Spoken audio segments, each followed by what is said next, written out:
धामी जी बहुत बहुत धन्यवाद। आप हमारे साथ यहाँ टाइम्स नाउ के हमारे समिट में आए और ये स्पेशली आपको धन्यवाद हम पूरे नेटवर्क की तरफ से कहना चाहेंगे। अभी आप चिंतन शिविर से आए हैं, कैंपेनिंग कर रहे हैं, इस सब के बीच में आप हमारे साथ जुड़ रहे हैं। ये क्या मॉडल है जो कि अब नया राजनीति का आप अडॉप्ट कर रहे हैं, जो भाजपा अडॉप्ट कर रही है? बहुत लोग कह रहे हैं कि एक गुजरात मॉडल पूरे देश में रेप्लिकेट हो रहा है कि हर भाजपा के मुख्यमंत्री अब 24/7 हो गए हैं। देखिए, मैं सबसे पहले तो आपका धन्यवाद करता हूं कि आप सब लोगों ने हमें यहाँ बुलाया और सबके सामने मिलने का अवसर प्रदान किया, अपनी बात करने का अवसर प्रदान किया। मैं आप सबका आभारी हूँ, आप सबका धन्यवाद। और जहाँ चिंतन शिविर की बात आपने करी, चिंतन शिविर माननीय प्रधानमंत्री जी जब गुजरात के मुख्यमंत्री थे उस समय से उन्होंने प्रारंभ किया था। और अब चूंकि चिंतन शिविर में हर राज्य का अपना एजेंडा होता है।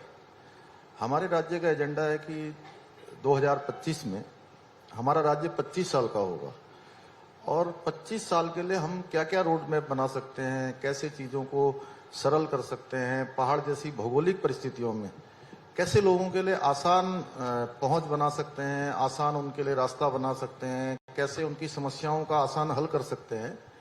और एक रोड मैप अगले 3 सालों का, 5 सालों का, 10 सालों का उत्तराखंड का क्या होगा, इस पर हमने विशेष रूप से चर्चा करी है।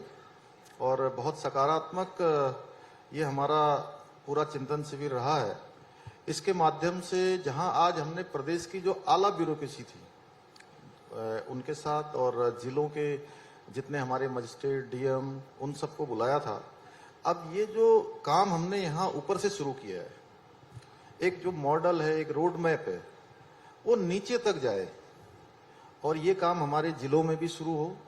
जिलों के बाद हमारे ये काम तहसील स्तर पर हो, ग्राम सभा स्तर पर हो, जिससे कि आने वाले समय में हमारे यहाँ पर बहुत सारी प्राकृतिक संपदाएं हैं। उन प्राकृतिक संपदाओं का हम ठीक प्रकार से उसका उपयोग कर पाएं, ठीक प्रकार से लाभ उठा पाएं और आने वाले समय में हम हिंदुस्तान के श्रेष्ठ राज्यों में शामिल हो पाएं। और माननीय प्रधानमंत्री जी ने बाबा केदार की भूमि में 5 नवंबर 2021 को उन्होंने कहा था कि ये आने वाला दशक 21वीं सदी का तीसरा दशक उत्तराखंड का दशक होगा। तो उनकी भी विशेष जो हमसे अपेक्षा है उसके अनुरूप हम सब लोग कार्य कर पाए, इसलिए पूरी मशीनरी के साथ हम लोग बैठे थे। सर, ये जो क्योंकि हम लोग डिस्कस कर रहे हैं India as a bright spot in democracy, Uttarakhand से मैं खुद बिलोंग करती हूँ, हमारे ऑडियंस में कई लोग हैं जो उत्तराखंड से हैं। बहुत कड़ी संघर्ष के बाद उत्तराखंड मिला है उत्तराखंड के लोगों को।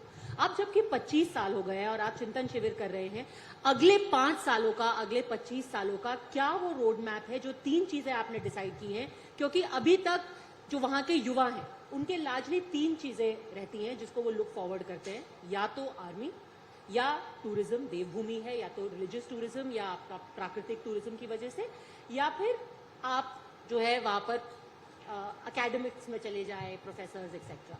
उसके आगे क्या उत्तराखंड के लोगों को अगले 25 साल में आप दें? देखिए, सबसे पहले तो मैं बताऊं कि अभी उत्तराखंड 22 साल का हुआ है।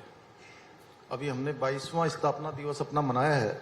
22 साल उत्तराखंड के पूरे हो गए हैं और 25 साल जब पूरे होंगे उस समय के लिए हमने बहुत सारी योजनाएं बनाई हैं कि हम हर सेक्टर में, हर डिपार्टमेंट हमारा कोई ना कोई अपनी बेस्ट प्रैक्टिस दे, जिसके आधार पर पलायन रुकना चाहिए। हमारे माइग्रेशन पलायन बहुत बड़ी समस्या है और पलायन तभी रुकेगा जब रोजगार आएगा।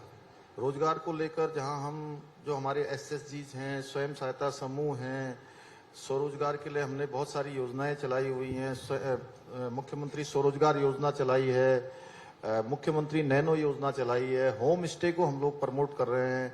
इसके साथ साथ हमारे यहाँ वीर चंद्र सिंह गढ़वाली की जो लोन योजना है, ऋण की योजना है, उसमें भी हमने बहुत सारी सब्सिडी का प्रावधान किया है, जिससे कि लोगों को वहां पर रोजगार मिले। और अब रोजगार देखिए, सरकारी नौकरियां वो तो हमारी प्राथमिकता में है ही है कि जितने भी हमारे यहाँ लगभग अभी 20,000 पद खाली हैं, उन सभी पर भर्ती की प्रक्रिया हमने प्रारंभ कर दी है। 7,000 पदों पर पहले से चल रही है और भी सारे डिपार्टमेंट को निकाल रहे हैं, तो लगभग 50,000 के करीब हमारे पास सरकारी नौकरियां आने वाले सालों में खाली हो जाएंगी, जिन पर हम नई नियुक्तियां कर पाएंगे। लेकिन इन 50,000 नियुक्तियों से काम चलने वाला नहीं है।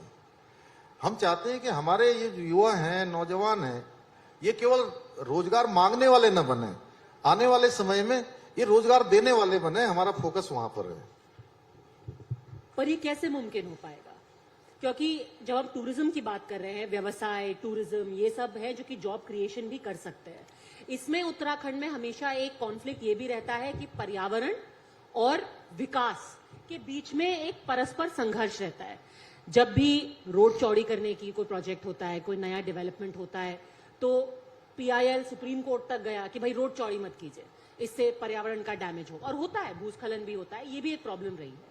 तो कैसे आप इसको रिकंसाइल करेंगे, ये जो कांस्टेंट संघर्ष? पद्मजा जी, आपको मैं धन्यवाद करता हूं कि आपने बहुत अच्छा प्रश्न पूछा, और मैं समझता हूं कि सभी लोग इस बात को सुनना भी चाहेंगे।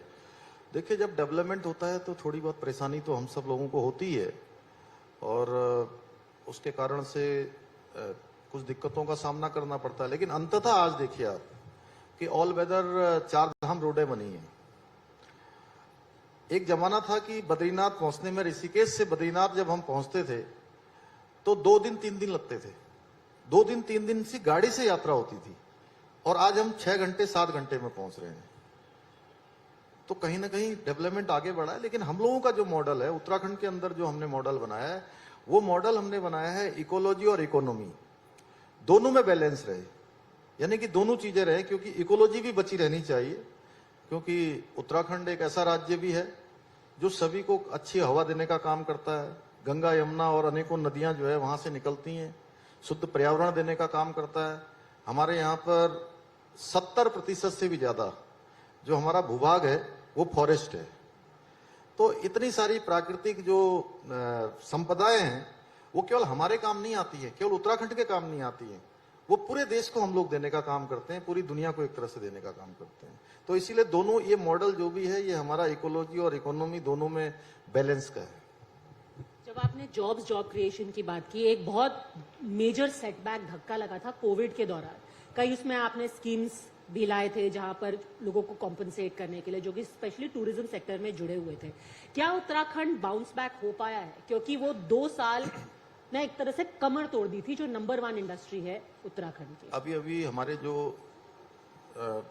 जो आंकड़े आए हैं, उन आंकड़ों में इस कोविड महामारी के दौरान हमारा -5 में हमारी इकोनॉमी चली गई थी, और वो अब बढ़कर 7.5 में आ गई है। यानी कि हमने लगभग 12.5% की बढ़ोतरी करी है, और तेजी से हम आगे बढ़ रहे हैं, और हम हर सेक्टर में आगे बढ़ रहे हैं। और जो लोग इस महामारी के दौरान पूरे देश भर से जो बेरोजगार हुए थे, वो बेरोजगारी अपनी नौकरी छोड़कर आए थे देश प्रदेशों में। कोई कहीं काम करता था, कोई कहीं काम करता था। हमने उस समय मुख्यमंत्री स्वरोजगार योजना चलाई थी, और उसका परिणाम ये हुआ कि बहुत सारे, कम से कम लाखों लोगों को सीधे सीधे रोजगार से जुड़ने का भी अवसर वहां पर मिला है, अपना रोजगार कर रहे हैं।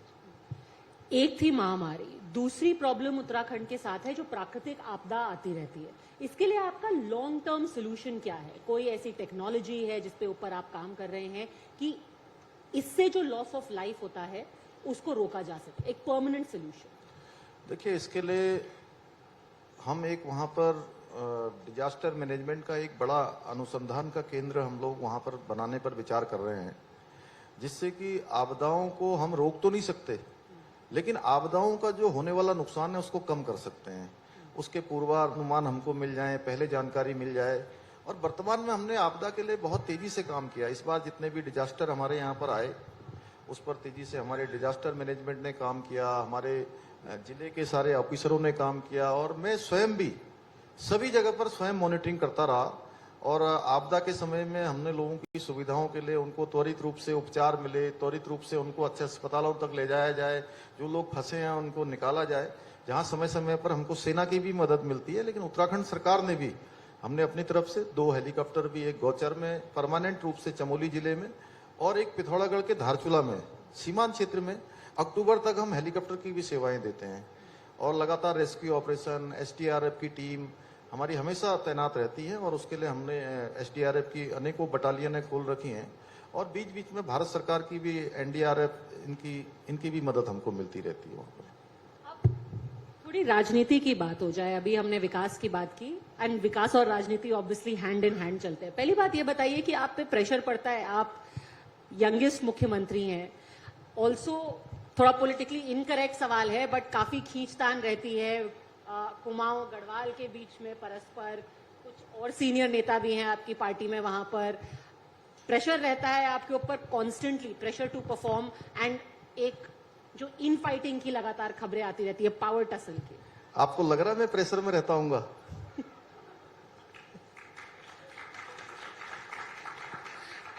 ये आपने जवाब गोलमोल कर दिया, फिर भी मतलब खबर रोज पढ़ते हैं तो कुछ तो आपने कहा कि मैं कैसे डील करते हैं? देखिए, मैं सबसे पहले तो अपनी पार्टी का, माननीय प्रधानमंत्री जी का धन्यवाद करता हूं और हमारी पार्टी के राष्ट्रीय अध्यक्ष जी का, हमारे गृह मंत्री जी का और केंद्रीय जो हमारा नेतृत्व है, उन सभी का मैं धन्यवाद करता हूं कि उन्होंने एक सामान्य से कार्यकर्ता को, एक सामान्य परिवार में पैदा हुए एक सैनिक के बेटे को उन्होंने सीधे मुख्य सेवक की जिम्मेदारी दी, उत्तराखंड के मुख्य सेवक के नाते काम करने का अवसर प्रदान किया।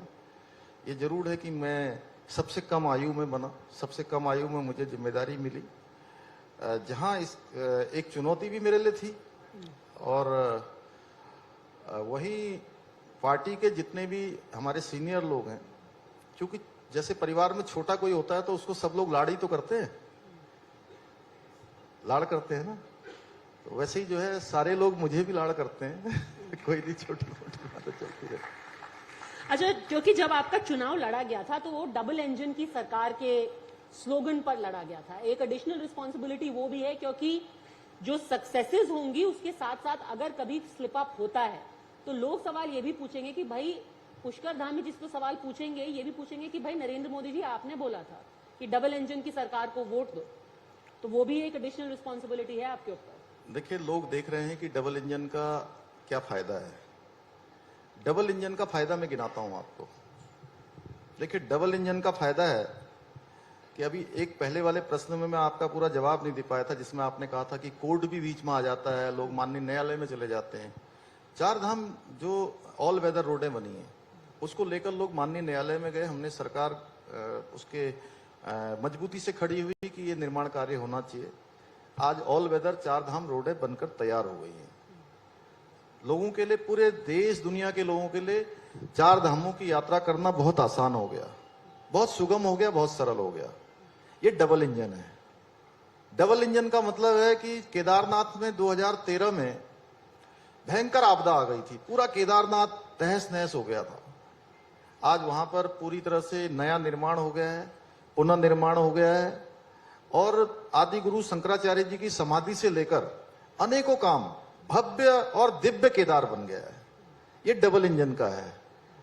डबल इंजन का मतलब है बद्रीनाथ में मास्टर प्लान पर काम शुरू हो गया है। डबल इंजन का मतलब है जो हमारे सिखों का बहुत बड़ा धार्मिक स्थल हेमकुंड साहब, जहां की यात्रा 16 किलोमीटर की कठिन यात्रा 2 दिन 3 दिन 4 दिन लगते थे। जो बुजुर्ग लोग, जो हमारे हेल्थ जिनकी फिट नहीं होती है, उनको बहुत कठिनाई उस यात्रा में होती थी। वहां आज आने वाले समय में लिफ्ट की योजना बन गई है, माननीय प्रधानमंत्री जी ने उसका शिलान्यास कर दिया। ये डबल इंजन का है, यह भी डबल इंजन है। डबल इंजन यह भी है, गौरीकुंड से केदारनाथ जाने के लिए वह भी केबल कार की व्यवस्था होने जा रही है। यह डबल इंजन है। डबल इंजन का मतलब है ऋषिकेश में एम्स चालू हो जाना। डबल इंजन का मतलब है उत्तराखंड में ही दूसरा एम्स कुमाऊं रीजन के लिए भी स्वीकृत हो जाना। यह डबल इंजन है। डबल इंजन का मतलब है देहरादून का हवाई अड्डे का विस्तार हो जाना। डबल इंजन का मतलब है आने वाले समय में आप देहरादून से दिल्ली की यात्रा या दिल्ली से देहरादून की यात्रा ऊपर से नहीं करेंगे। ऊपर से मतलब हवाई यात्रा आप रोड से ही जाना पसंद करेंगे, क्योंकि यहां से आप एयरपोर्ट जाएंगी, लगभग 2 घंटे पहले जाना पड़ता है हमको, 2 घंटे पहले जाना पड़ता है। 1 घंटा फ्लाइट का टाइम, 1 घंटा वहां से कहीं जाने का, मतलब सब मिला के 5 घंटे लग जाएंगे। और जो अभी एलिवेटेड रोड बन रही है देहरादून से दिल्ली की, वो जैसे ही तैयार हो जाएगी, आप 2 घंटे में दिल्ली से देहरादून की दूरी तय कर पाएंगी। ये डबल इंजन है, अगर डबल इंजन ना होता तो ये सब ना होता। तो इसलिए डबल इंजन का मतलब लोग समझ रहे हैं। और भी बहुत सारे हैं, HMT की जमीन है, जमरानी बात परियोजना है, लखवाड़ बात परियोजना है, ऐसे अनेकों काम जो रुके हुए थे वो सारे के सारे हो रहे हैं। अगर डबल इंजन ना होता तो ये संभव ना होता। इसलिए लोग जानते हैं डबल इंजन का फायदा, और हम लोग डबल इंजन को और ज्यादा गति देने का काम करेंगे और मजबूती देने का काम करेंगे। आपने 4 धाम यात्रा की बात की, हाईवे की बात की, इसके बारे में मैं स्पेशली आपसे जानना चाहती हूं क्योंकि प्रधानमंत्री खुद बहुत इन्वेस्टेड है इस प्रोजेक्ट में। हमने देखा है उनको, वहां उन्होंने विजिट भी किया है, उन्होंने इस बात की जिक्र भी किया था कि जब प्राकृतिक आपदा आई थी उसके बाद जिस तरीके की अनदेखी की गई, जिस तरीके से रेस्टोरेशन होना चाहिए था वो नहीं किया गया था। तो जिस तरीके से उसको पूरा रिस्टोर किया गया है, उसको पुनर्स्थापित किया गया है, उसके पीछे क्या सोच थी? आप हमें अंदर की कहानी बताइए कि किस तरीके से उस प्रोजेक्ट को अंडरटेक किया गया और उसके पीछे सिर्फ एक गवर्नमेंटल डिसीजन नहीं था, एक पर्सनल आस्था का भी ये विषय।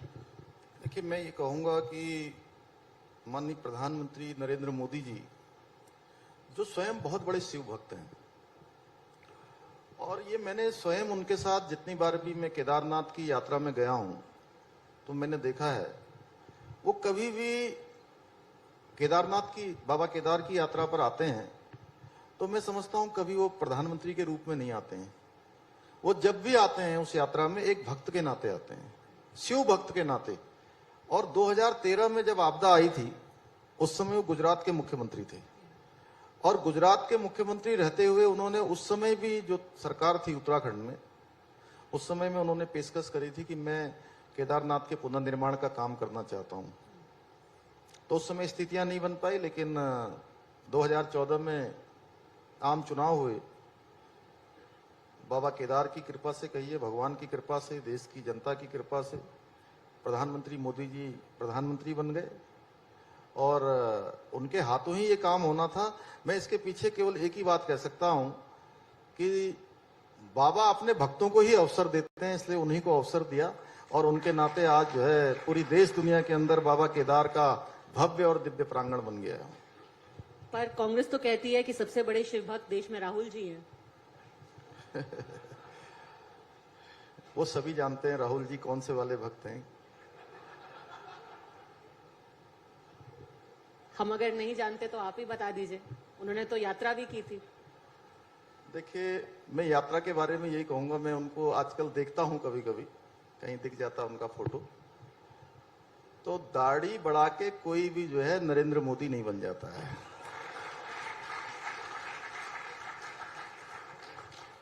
तो आपको दाढ़ी के पीछे नरेंद्र मोदी जी बनने का उनका सपना दिख रहा है? नहीं, नरेंद्र मोदी बनने के लिए देखिए जीवन में अनुशासन चाहिए, जीवन में त्याग चाहिए, जीवन में कर्म चाहिए, और स्वयं को तपाना पड़ता है, स्वयं को लगाना पड़ता है, और जीवन में वो संकल्प चाहिए कि जीवन के एक एक क्षण को, एक एक पल को केवल और केवल देश की सेवा में, लोगों की सेवा में, मां भारती की सेवा में अर्पण करना पड़ता है, जो नरेंद्र मोदी जी ने किया है।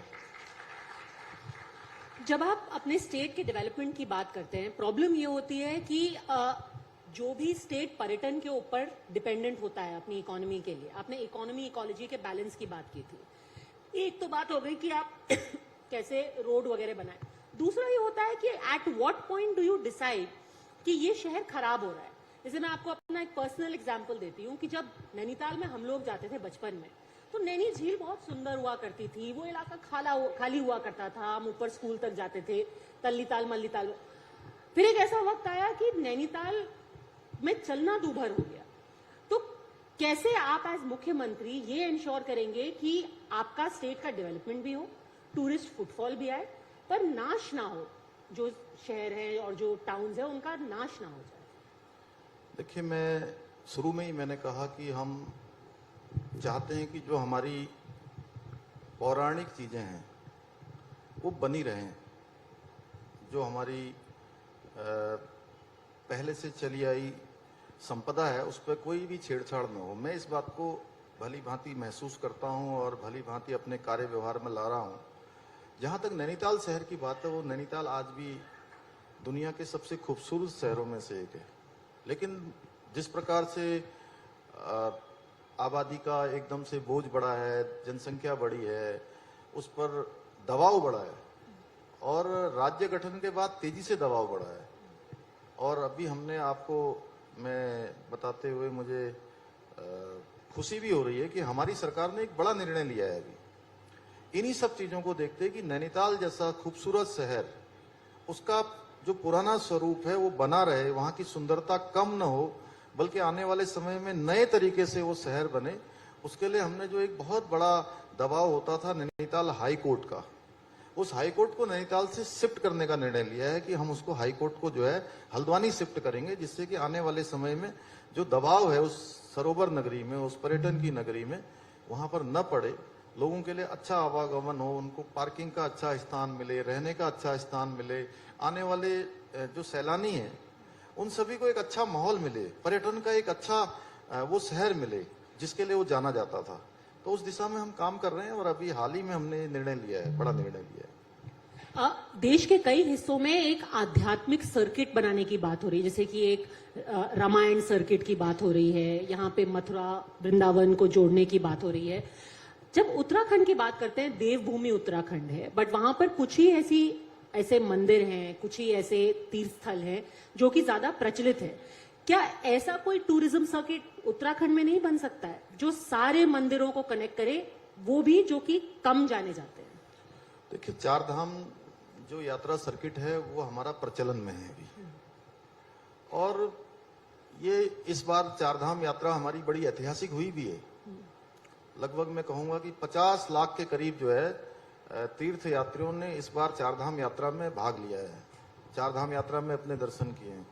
लेकिन पूरा उत्तराखंड ही मैं कहूं कि टूरिज्म का, धार्मिक एक पूरा बड़ा सेक्टर है, स्पिरिचुअल, और उसमें हमारी सरकार ने अभी निर्णय लिया है कि आने वाले समय में ये चार धाम यात्रा पूरे उत्तराखंड के अंदर चले। उसके लिए जो कुमाऊं क्षेत्र है जहां यहाँ चार धाम यात्रा चलती है, उसी की तर्ज पर एक हमारा मानस खंड हम कॉरिडोर बनाने पर काम कर रहे हैं, जिसमें हमारे बहुत सारे पौराणिक मंदिर, आप अल्मोड़ा गई होंगी, आपने देखा है, वहाँ चितई गोलजू हैं, घोड़ाखाल के गोलजू हैं। चंपावत में जाएंगी तो आपको चंपावत में जो मूल स्थान है गोलजू का वो मिलेगा। माँ पूर्णागिरी का स्थान है, बाबा नीम करोरी का स्थान है, हाट कालिका का स्थान है, पाताल भुवनेश्वर है, बैजनाथ धाम है, जागेश्वर है, बागेश्वर है, कोटगाड़ी मैया का मंदिर है, रणकोची मैया का मंदिर है, माँ बाराही का जो बगवाल खेली जाती है, पूरे उसमें लाखों लोग भाग लेते हैं। ऐसे अनेकों स्थान हैं। इन सारे स्थानों को जोड़कर और आने वाले समय में जो हमारी कैलाश मानसरोवर की यात्रा है, माननीय प्रधानमंत्री जी के आशीर्वाद से आने वाले समय में वह यात्रा पूरे, जहां हल्द्वानी से, टनकपुर से, बनबसा से, पिथौरागढ़ से होती हुई, अल्मोड़ा से होती हुई चार धाम यात्रा वो की तर्ज पर कैलाश मानसरोवर यात्रा भी सड़क मार्ग से होगी। कब तक हो पाएगा ये? जल्दी ही होगी, उस पर काम चल रहा है।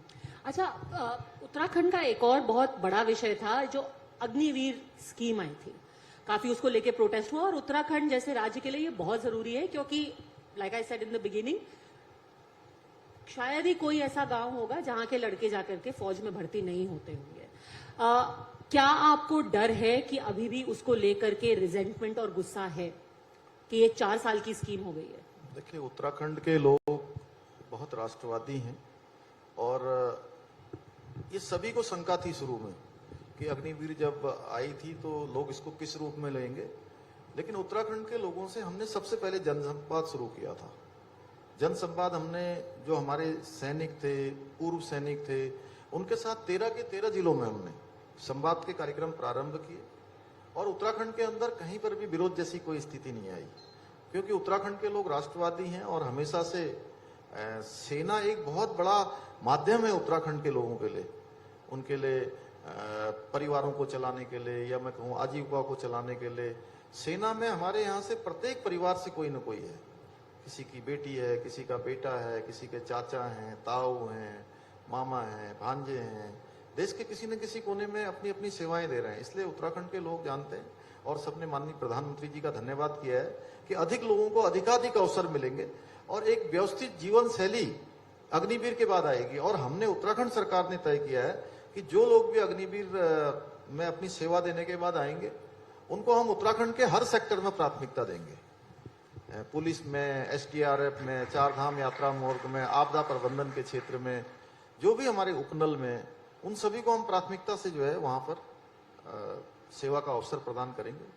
और देश के पहले जो हमारे सीडीएस थे वो खुद ही was the son of Uttarakhand. So अभी वाले सीडीएस भी और पहले वाले जनरल रावत साहब तो थे ही, और अभी बने हैं जो चौहान साहब वो भी है। And that just shows the kind of bond that the armed forces have with the state of Uttarakhand. But Uttarakhand has so much going for it. हमेशा एक राज्य रहा है जहां पर सांप्रदायिक भी सद्भाव हमेशा से रहा है। उसके बावजूद उत्तराखंड में यूसीसी जैसी लॉ की और यूसीसी जैसे मुद्दे को उठाने का क्या मतलब है? वहां पे तो कभी ऐसी प्रॉब्लम रही ही नहीं है।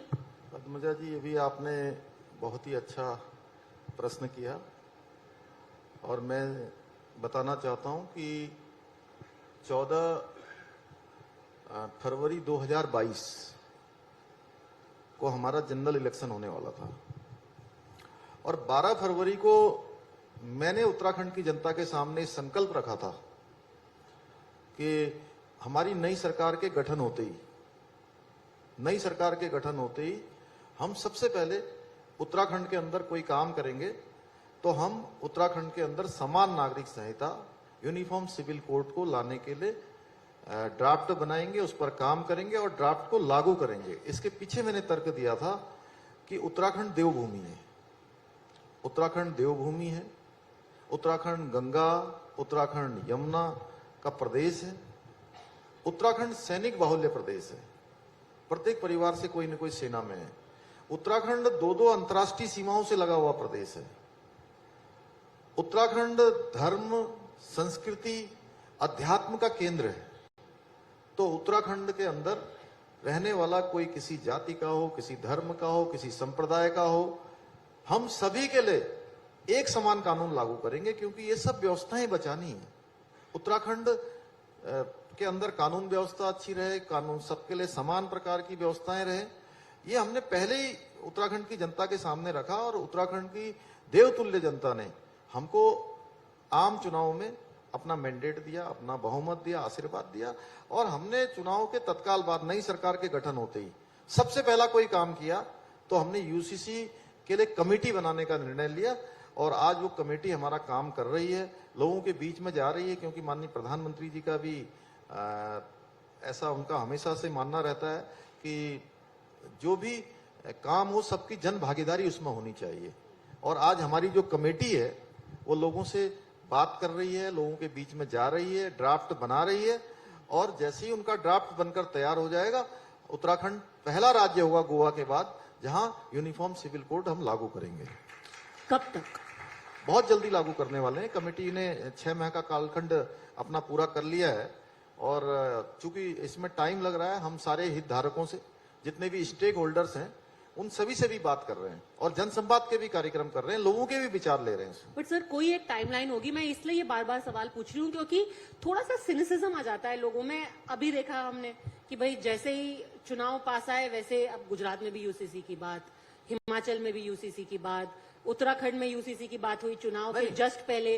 अब 6 महीना हो गया चुनाव का, अब लोग पूछ रहे हैं कब, कितना टाइम लगेगा? इसमें देखिए अभी 4 महीना हुआ है हमारी कमेटी को, 4 महीने का कालखंड हुआ है और हम ऐसा मानते हैं कि जो भी काम होना चाहिए, केवल अगर चुनाव के लिए होता तो चुनाव के बाद तो हम चुनाव में सरकार बन गई थी, फिर हम क्यों करते?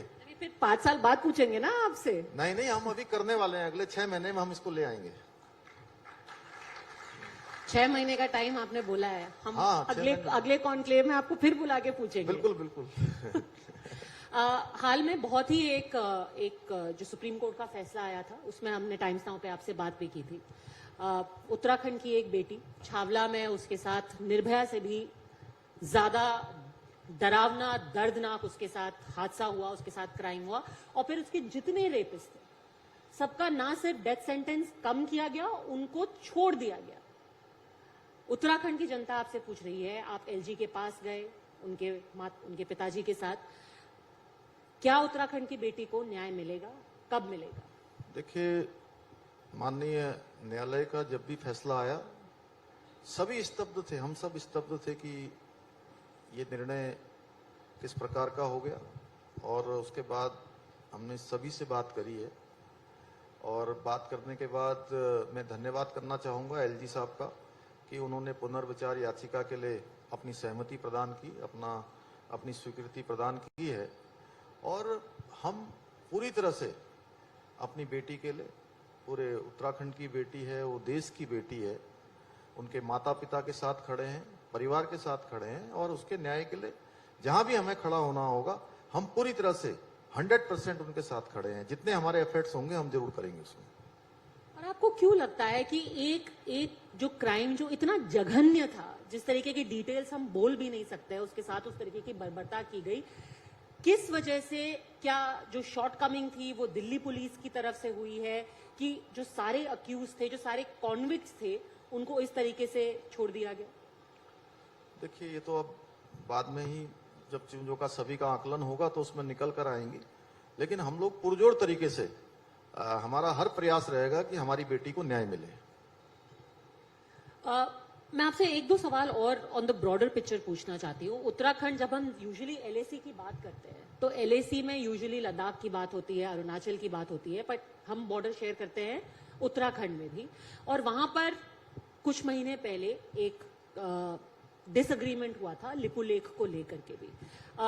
क्या अभी स्थिति है बॉर्डर पे, और क्या ये एक चिंता का विषय है आपके सामने कि इस तरीके के नए नए इश्यूज बार बार उठाए जा रहे हैं, बिकॉज ये लार्जली एक सेटल्ड बाउंड्री थी? देखिए, वो तो पूरे देश के अंदर, चूंकि जो लद्दाख का बॉर्डर हो या सियाचिन का बॉर्डर हो या लिपुलेख का बॉर्डर हो, जहां भी इस प्रकार की स्थितियां हैं, वहां पर जो स्थितियां उत्पन्न हुई हैं वो सबके सामने है। लेकिन हमारी सेना बहुत बेहतर काम कर रही है। हमारे जो लोग, जो सीमा पर रहने वाले लोग हैं, वह भी सेना के साथ साथ केवल एक नागरिक के रूप में नहीं, नागरिक के साथ साथ दोहरी जिम्मेदारी का निर्वाह कर रहे हैं, क्योंकि सीमांत के प्रहरी भी बने हुए हैं। इसलिए हमारे देश की सीमाएं सुरक्षित हैं। माननीय प्रधानमंत्री जी के नेतृत्व में पूरे देश की सीमाएं सुरक्षित हैं। देश के सैनिक अपने मोर्चों पर तैनात हैं, उनका मनोबल बढ़ा हुआ है। और लिपुलेख में भी ये स्थिति है। लगातार हमारे वहां पर जो विकास के कार्य हैं, उस वहां तक जाने की योजनाएं हैं, परियोजनाएं हैं, सब पर काम चल रहा है तेजी से। इंडिया नेपाल बॉर्डर, आखिरी में आपसे पूछूंगी कि आपका इन एडिशन टू, आपने जो कार्यभार आपका है एज चीफ मिनिस्टर, उसके अलावा आपको एक एडिशनल रिस्पॉन्सिबिलिटी दी गई है स्टार कैंपेनर के तौर पे भी। आपके thoughts before I let you go, क्या होने वाला है दिल्ली के चुनाव में? और एमसीडी के चुनाव में बाय द वे मुख्यमंत्री क्यों प्रचार कर रहे हैं? ये मैं हर मुख्यमंत्री से पूछ रही हूँ कि हाल फिलहाल में हमने बीजेपी से पहले ये नहीं देखा था कि आपके भले से म्यूनिसिपल कॉर्पोरेशन के चुनाव हो या असेंबली के चुनाव हो, कल को पंचायत के चुनाव में भी जाकर के आप प्रचार करने लगेंगे। ये क्या है, क्यों हो रहा है ऐसा? नहीं, ऐसा कुछ नहीं है। ये हमारी, देखिए, पार्टी है जो आज बूथ से नीचे जो पन्ना प्रमुख होते हैं वहां तक हमारी पार्टी चली गई है। दूसरी पार्टियां केवल बूथ तक जानती हैं और हमारी पार्टी के पन्ना प्रमुख भी बनाए जाते हैं। तो इसलिए ये मुख्यमंत्री के नाते नहीं, मैं मुख्यमंत्री से पहले भारतीय जनता पार्टी का एक सामान्य कार्यकर्ता हूं। उस कार्यकर्ता के नाते जहां पार्टी को जरूरत होगी या जहां पर लगेगा कि पार्टी को मेरी आवश्यकता है, मैं जाऊंगा। और मैं समझता हूं दूसरे जो लोग आ रहे होंगे वह भी पार्टी के कार्यकर्ता के नाते आ रहे हैं। तो क्या आपका प्रेडिक्शन है एमसीडी के लिए?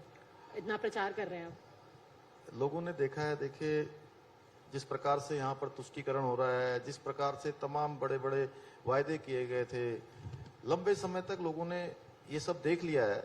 और दूसरी तरफ देश के अंदर जो मोदी जी काम कर रहे हैं, आज पूरी दुनिया के अंदर भारत का मान, भारत का सम्मान, भारत की पहचान बढ़ाने का काम उनके नेतृत्व में हो रहा है। और गरीबों के लिए जहां घर घर शौचालय बनाने का काम हो, सबको उज्ज्वला का गैस देने का काम हो, या आयुष्मान भारत योजना में सभी को 5 लाख रुपए की इलाज की व्यवस्था करनी हो, घर घर नल से जल पहुंचाने का काम हो, ये बड़े काम जो केवल और केवल देश के उन लोगों के लिए बनाए गए हैं जिनको वास्तव में इन सब की आवश्यकता थी। और ये कोई खोखली योजनाएं नहीं है, देश में एक साथ इंप्लीमेंट हो रही हैं। वो इस आधार पर नहीं बन रही है योजनाएं कि कौन किस धर्म का है, किस मजहब का है। पूरे देशवासियों के लिए एक समान, जो माननीय प्रधानमंत्री जी का घोष वाक्य है कि सबका साथ, सबका विकास, सबका विश्वास और सबका प्रयास। तो देश की जनता के साथ साथ दिल्ली की जनता भी उसको समझ रही है। और एमसीडी में भारतीय जनता पार्टी एक तरफा जीतने वाली। मैं तो अभी चूंकि एक कार्यक्रम में गया था और उस कार्यक्रम में मैंने देखा कि जिस प्रकार से लोग घरों से बाहर आ रहे थे, जिस प्रकार का उत्साह था, मुझे कोई संशय नहीं है कि पूरी तरह से आज एमसीडी में कमल खिलने वाला है, भाजपा यहाँ जीतने वाली है। आप आम आदमी पार्टी के खिलाफ प्रचार कर रहे हैं यहाँ एमसीडी में, उससे मेरे को याद आ गया कि आपने तो एक सर्जिकल स्ट्राइक आम आदमी पार्टी पे उत्तराखंड में भी की थी। उनके मुख्यमंत्री के कैंडिडेट को ही आपने बीजेपी में ले आए। ये क्या है? उत्तराखंड के अंदर में आप कर्नल कोठियाल मुख्यमंत्री बनने वाले थे आम आदमी पार्टी से, आप उनको भाजपा में ले आए। कर्नल कोठियाल जी चूंकि वो राजनीतिक रूप से वो कुछ दिनों के लिए वहां चले गए थे, लेकिन जब वो आए तो मैंने उनसे सबसे पहले यही प्रश्न किया कि आप कर्नल साहब, आप इतने बढ़िया आदमी, आप चले क्यों गए? बोले भाई साहब, स्वभाव से जो है वो पार्टी से मेरा बिल्कुल मेल नहीं खाता है। और पार्टी में आने से पहले उन्होंने मुझसे जो बात करी, बोले कि जो मेरा स्वभाव है, जो सैनिक का स्वभाव होता है या सेना के लिए जो माहौल होता है, वो बिल्कुल भी आम आदमी पार्टी में नहीं है। और मैं तो जो है अब वहां नहीं रह सकता। और वो आए और हमने उनका सबका स्वागत किया यहाँ पर। और वो कर्नल कोठियाल साहब ही नहीं आए, उनकी पूरी पार्टी आ गई। जितने लोग वहां गए थे सारे के सारे वापस आ गए। आखिरी सवाल आपसे, एक पर्सनल सवाल मैं पूछूंगी, क्योंकि उत्तराखंड जो है उत्तर प्रदेश से उसको कार्व आउट किया गया, पर उत्तर प्रदेश के जो करंट मुख्यमंत्री हैं उत्तराखंड ने दिए हैं। क्या कहेंगे आप इस रिश्ते के बारे में? नहीं, निश्चित रूप से देखिए, हमें बड़ा, अभी भी विजिट करते हैं योगी जी अपना घर, अपना गांव? योगी जी जब आते हैं वहां उत्तराखंड, आपके साथ तो प्रचार भी किया उन्होंने। योगी जी प्रचार में तो आते ही हैं, प्रचार के अलावा भी आए थे। और जब वो उत्तराखंड आते हैं और उत्तराखंड से जब वो जा रहे होते हैं, तो मैंने उनसे कहा था हरिद्वार के कार्यक्रम में 3 दिन रहने के बाद जब वो वापस जा रहे थे, तो मैंने कहा मैं उनको जनरली महाराज जी बोलता हूँ। मैंने कहा महाराज जी, आज वापस आप जाने वाले हैं और हमको जो है बहुत उदास लग रहा है कि आप जाने वाले हैं। तो मैंने कहा हर उत्तराखंड वासी को आपसे जो है यही लगता है कि आप 1 दिन 2 दिन के लिए ना आए, कुछ ज्यादा दिनों के लिए यहाँ आए। तो निश्चित रूप से हर उत्तराखंड वासी को उन पर गर्व है कि वो उत्तराखंड में पैदा हुए हैं और आज पूरे उत्तर प्रदेश को देख रहे हैं और पूरे देश में अपनी सेवाएं दे रहे हैं। Well, you can take somebody out of Uttarakhand, but you can't take Uttarakhand out of the person. Thank you very much, Pushkar Dhami जी, हमसे बात करने के लिए। और उम्मीद रहेगी यूसीसी की डेडलाइन के बारे में भी आपसे पूछेंगे और ऑफ कोर्स प्रदेश के 25 साल के बारे में भी आपसे फिर दोबारा बातचीत। जी जी, बहुत धन्यवाद आपका। नमस्कार।